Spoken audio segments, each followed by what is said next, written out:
Eh bien, salut tout le monde, j'espère que vous allez tous très bien. Une semaine que j'ai pas fait de vidéo, je vais vous expliquer pourquoi. Parce que certains sont venus me voir en me disant, Seiss, pourquoi tu fais pas une vidéo sur Luis Enrique, sur Asensio, sur ceci, sur cela. Je veux pas paraître un peu encore une fois pessimiste et encore une fois critiquer le club sur sa lenteur. Mais nous sommes aujourd'hui le 22 juin 2023 et pour le moment, Christophe Galtier est toujours l'entraîneur officiel du Paris Saint-Germain. La vidéo de Luis Enrique, elle est prête, elle est faite. Je la sortirai quand sur PSG.fr, ça sera marqué Luis Enrique est l'entraîneur du Paris Saint-Germain. J'ai pas envie de balancer une vidéo comme ça. On ne sait jamais avec ce PSG-là. Tu vois ce que je veux dire? On ne sait réellement jamais ce qui peut se passer dans ce club. Au dernier moment, il peut avoir un couac et puis on va nous retrouver un entraîneur de seconde zone. Parce que Luis Enrique, j'ai mes avantages, j'ai mes inconvénients. Vous la verrez la vidéo quand elle sortira. Et pareil pour les joueurs, les gars. Franchement, les joueurs, j'entends Asensio. On sait qu'il va venir, il n'y a pas de problème. Mais on ne sait jamais, encore une fois. Ugarte, on m'en parle depuis très longtemps, 60 millions, la clause libératoire, etc. Enfin, on a un numéro 6. Mais pour l'instant, il n'y a rien d'officiel. Et j'ai plus envie de parler de trucs, de rumeurs et tout ça, parce qu'en fait, ça me saoule. Sinon, on fait une vidéo tous les jours en disant tout et son contraire. Et moi, ça ne me plaît pas de faire ça. Je préfère faire une vidéo quand ça sera officiel, parce que pour le moment, je suis désolé, dans 2 semaines, le PSG reprend. Oui, déjà, ça va très très vite. Dans 2 semaines, il y a la reprise. On n'a toujours pas l'entraîneur officiel. On ne va pas recruter pour le moment des joueurs en osmose avec l'entraîneur, ce qu'il va choisir. Est-ce que pour une fois, on va pouvoir recruter intelligemment? C'est-à-dire que d'abord, tu recrutes l'entraîneur et ensuite, le directeur sportif voit avec l'entraîneur ce qu'il a besoin, ce qu'il veut mettre en place, etc. Et non pas recruter des joueurs et après faire venir un entraîneur où il va complètement être en désaccord. Ça serait bien de commencer comme ça une nouvelle saison en mode cohérence, s'il te plaît. Alors moi, on me parle aussi de l'Asiatique qui joue à Majorque. C'est très bien, mais pour l'instant, tous les joueurs que j'entends, eh ben, c'est des doublures. Tu vois ce que je veux dire? C'est des doublures. Tu as laissé partir Messi, etc. Il fallait, c'est très bien. Tu as Neymar qui est blessé jusqu'en novembre. C'est pas cool.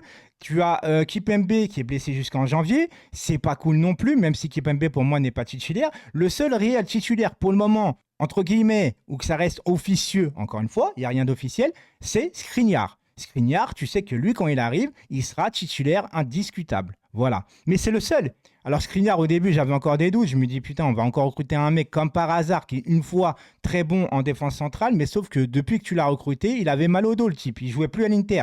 Là, ça fait 2 matchs d'affilée qu'il joue avec sa sélection. Il fait 2 matchs entiers.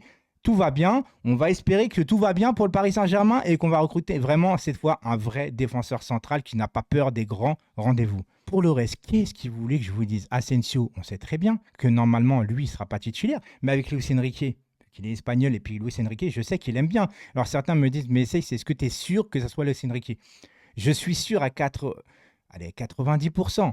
Vraiment, je pense. Parce que de toute façon, le départ de Sergio Ramos, les gars, on ne va pas se mentir. Le départ de Sergio Ramos, on le sait.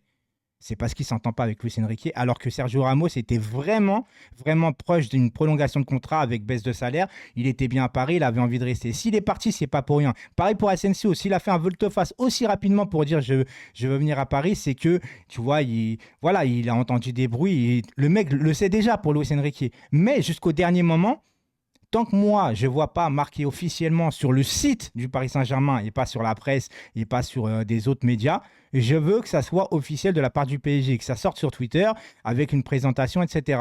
Mais pour le reste, moi, j'ai rien. J'ai rien à vous dire et je ne vais pas faire une vidéo juste pour faire une vidéo. On me dit, ouais, Neymar, peut-être qu'il va se relancer avec Luis Enrique. Mais peut-être, c'est ce qu'on souhaite en vérité, parce que Neymar reste un superbe joueur, tu vois ce que je veux dire. Mais Neymar, pour l'instant, on me dit qu'il va reprendre que jusqu'en novembre. En novembre, novembre, c'est loin hein, pour le moment, tu vois ce que je veux dire. Et rien ne me prouve que Neymar, après 30 ans, il a commencé à vouloir jouer au football enfin et devenir sérieux, même s'il connaît Luis Enrique. Et Luis Enrique, je ne vais pas en parler, parce qu'il y a une vidéo qui est prête. Et moi, je vous dis, je vous sors les avantages et les inconvénients. Parce que forcément, dans tout le monde, tous les joueurs, tous les entraîneurs, il y a des avantages et des inconvénients. Est-ce que je suis hypé? Non. Est-ce que je suis mécontent? Non. Est-ce que je suis content? Non. Est-ce que je suis mitigé? Oui. Mais enfin, un entraîneur qui a gagné la Ligue des Champions. C'est tout ce que j'ai à dire. Maintenant, vous verrez la vidéo plus tard. Et pour le reste, les gars, c'est une vidéo pour vous faire une vidéo pour dire que, oui, pour l'instant, je vois plein de trucs. Harry Kane aussi. Ah, j'avais oublié, Harry Kane. Harry Kane. Est-ce que Harry Kane va venir au Paris Saint-Germain? Eh bien, écoutez, peut-être ou peut-être pas. On a besoin d'un numéro 9. Les seuls trucs pour le moment officiels, c'est que le 22 juin, à l'heure où je vous parle, Christophe Galtier est entraîneur officiel du Paris Saint-Germain et Kurzawa, Draxler, Paredes, etc., sont de retour au PSG. C'est les seuls trucs officiels. Est-ce que ça, c'est positif pour le PSG? Je ne pense pas. Les seuls trucs officiels qu'il y a en ce moment au PSG, ça ne me plaît pas. Et normalement, ça ne doit pas vous plaire non plus. Donc, attendons. Mais je vais vers beaucoup de vidéos quand ça va arriver. Mais là, pour le moment, les gars, bah tant pis pour mon algorithme. Ça y est, tu vas perdre ton algorithme, etc. Mais ouais, mais je ne vais pas vous faire une vidéo juste pour une vidéo pour dire. En plus, il y a certains joueurs qui viennent, genre l'asiatique là. Je le connais pas, les gars. Je l'ai vu jouer vite fait. J'ai vu des petites compilations. Mais vous connaissez quand même les meilleurs moments, les compilations YouTube. On pourrait faire de Christian Carambeu ou un Christophe Dugarry un ballon d'or. Donc moi, je me calme, je me méfie. Tu vois ce que je veux dire? Mais n'empêche que je me dis. Un Asiatique à Paris, ça sera la première fois qu'on aurait un Asiatique à Paris. C'est quand même étonnant. Pour une image comme Paris, etc., qui pense aussi souvent marketing, c'est quand même bizarre qu'on n'ait jamais eu d'Asiatique au PSG. Tu vois, je me suis fait cette réflexion. Je me suis fait, ah ouais, quand même. Parce qu'à l'époque, tu aurais pu faire venir quand même un Nakata ou un mec qui baisse quand même, tu vois, en Asie. Là, on verra, on verra. J'ai vu, il est vif, hein. Vous inquiétez pas, j'ai vu les images et tout, il est vif. Mais on va pas s'enflammer. Lucas Moura, il n'était pas vif, peut-être? Vous avez vu Lucas Moura, comment il dribble? Et pourtant, le mec, il n'est pas intelligent dans le jeu. Il s'est perdu, le mec. Ah oui, il a fait un triplé en demi-finale de la Ligue des Champions. Ok, et après? Non, mais à un moment donné, on va pas retenir un match sur toute sa carrière. Oui, il a fait une traversée exceptionnelle à l'OM. Oui, et après, à la fin, il a eu quoi? Il n'y a pas eu but. Ce que je veux dire, ça résume sa carrière, cette action-là. En fait, il est capable du pire comme du meilleur.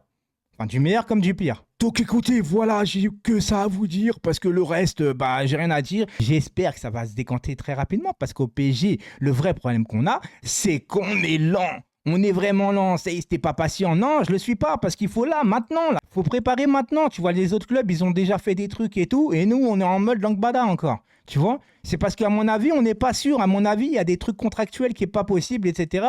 Mais vire-moi déjà Galtier, s'il te plaît. Vire-moi déjà Galtier. Oh.